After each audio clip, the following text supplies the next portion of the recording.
Ani maqaan kiyyaa Emmikeen jedhama. Kanan dhaladheetti guddadhe Jiituu Magariituu Oromiyaa keessatti. Barnoota kiyyallee kutaa 1 hanga 10tti seeraan baradhee xumureera.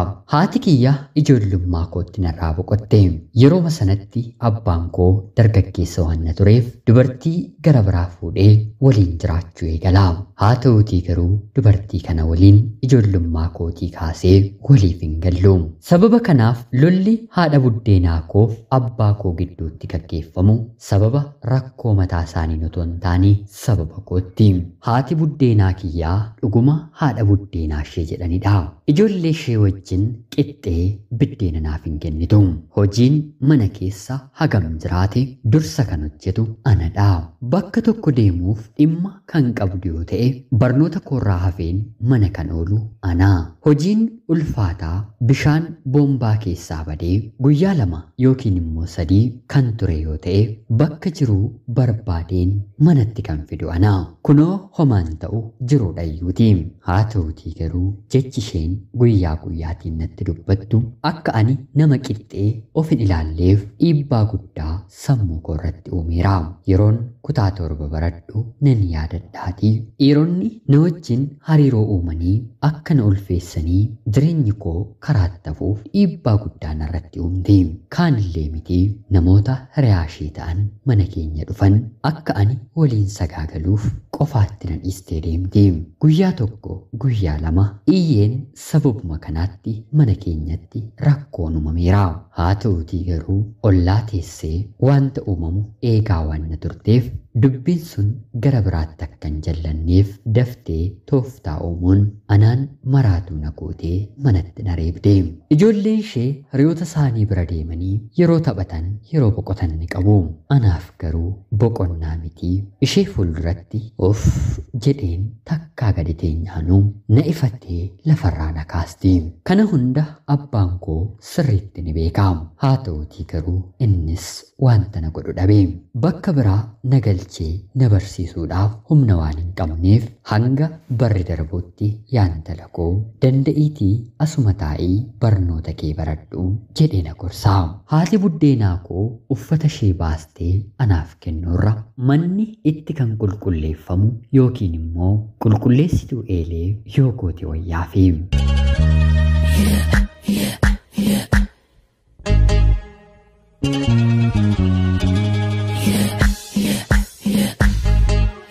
Guyyaa tokko gaafa uffanni isheetti ta'uu didu maaloo naaf kennii uffata kana baay'een jaalladhaa jedheen yeroon ishee gaafadhu ija koo fuulduratti kukkuttee waa ta'e godhatti.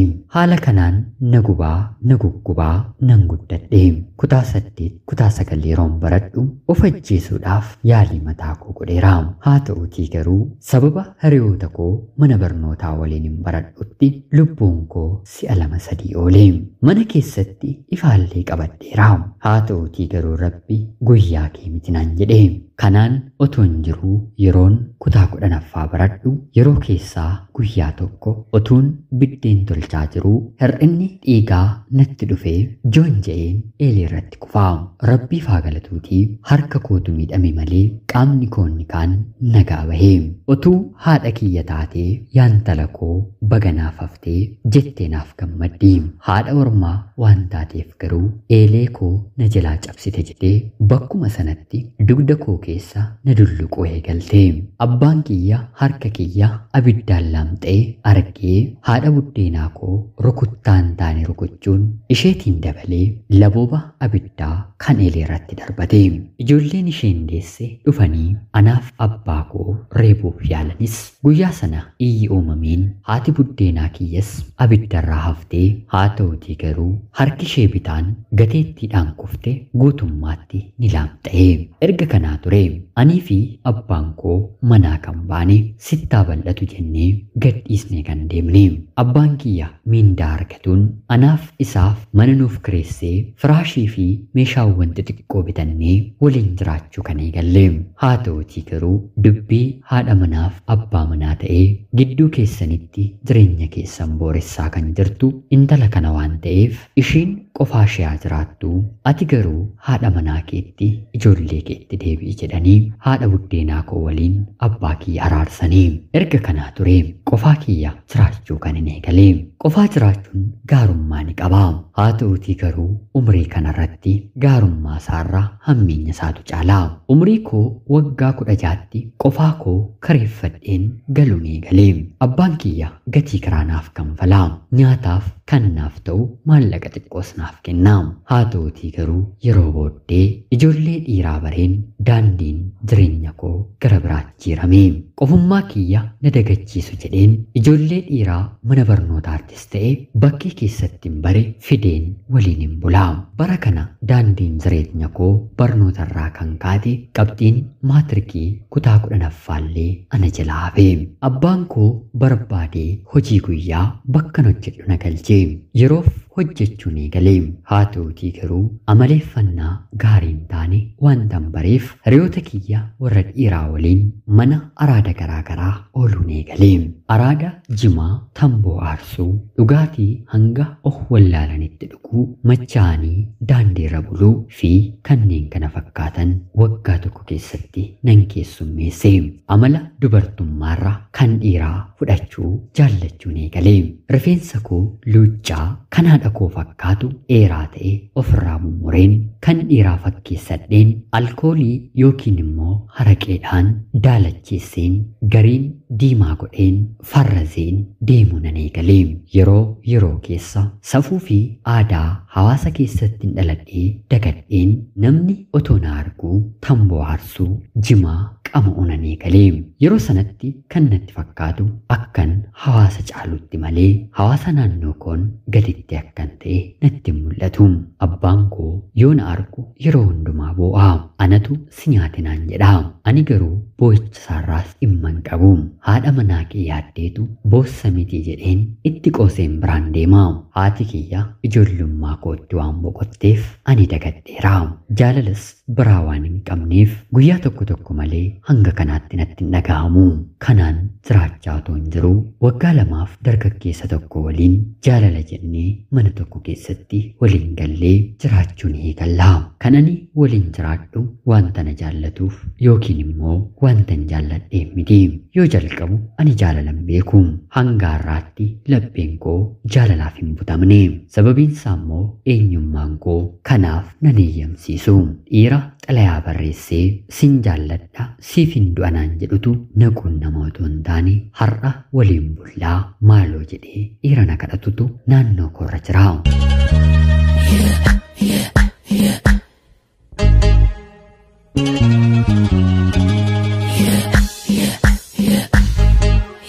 Dargaggeessa kana garuu qofummaamatu walitti nu fide.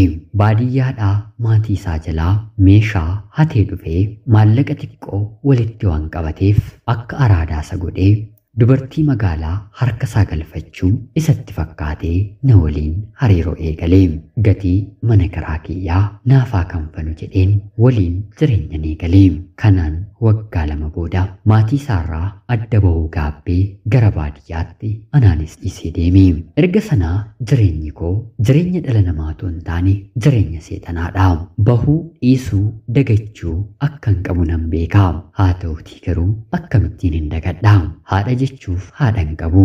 Rakkoo koo qooddattee kottu yaantala koo mana koo gali. Halkanis guyyaas ani si waliin odeessa. Rakkoo kee natti matta jedheen kan itti qabbanaa'u hin qabu. Abbaan koo sababa kiyyaatti waa hedduu sammuu dhabaallee ta'eera. Firoonni abbaa koos firoonni haadha koos ijaan argaa kiyyallee hin jaallatanii.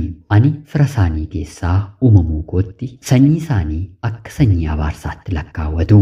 Nu keessatti uumamuu keerra miciraan kee otoo hafeenaan jedhu. Sababiin isaa immoo haala jireenya koo qofaa jiraachuu koon amaloota ani ofirratti fidetu kanaan nagahe.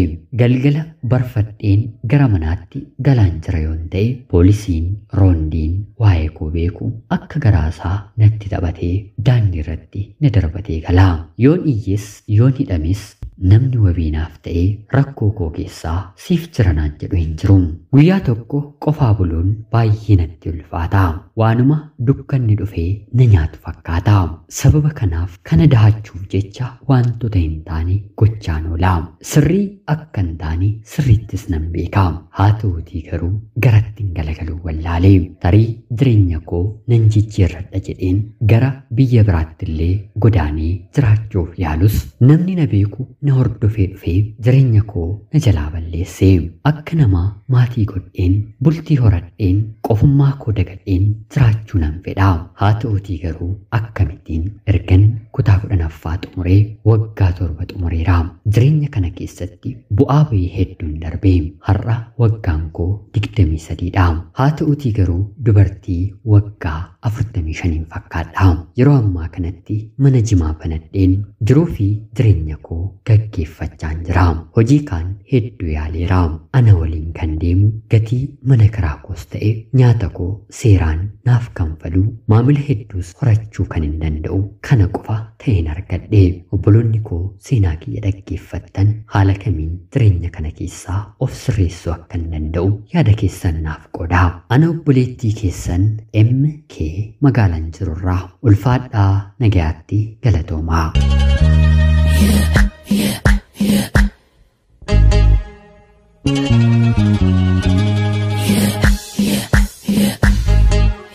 Yooyyaa ashamaa akkam jirtu kabajamtootaaf hordoftoota qophii Oromiyaa 24. Nagayaaf jaalalli tokkummaan bakka jirtan hundaatti hunda keessaniif haa ta'u jecha guyyaa har'aallee xalayaa obboleettiin keenyi MK nuuf ergite isiniif dubbiseen hin ga'a. Akka isin irraa barattaniif hubannoo cimaa ta'e tokko irraa argattan homaa shakkii tokko illee hin qabu. Obboleettiin keenyi maal akka gootu jireenya hadhaawaa kana keessaa baatee jiruu gaarii jiraachuu akka dandeessu yaada daandii mataa keessanii gorsaa barreessaa fi jechaa qophiin guyyaa har'aaf isiniif qabadheen dhiyaadhe kanuma fakkaatti. Hanga yoonaatti yeroo keessan naaf kennitanii dhaggeeffachaa turuu keessaniitiif guddaa galatoomaa jechaa laayikii fi sheer gochuun illee akkana deeggartan kabajaan isiniin gaafadha.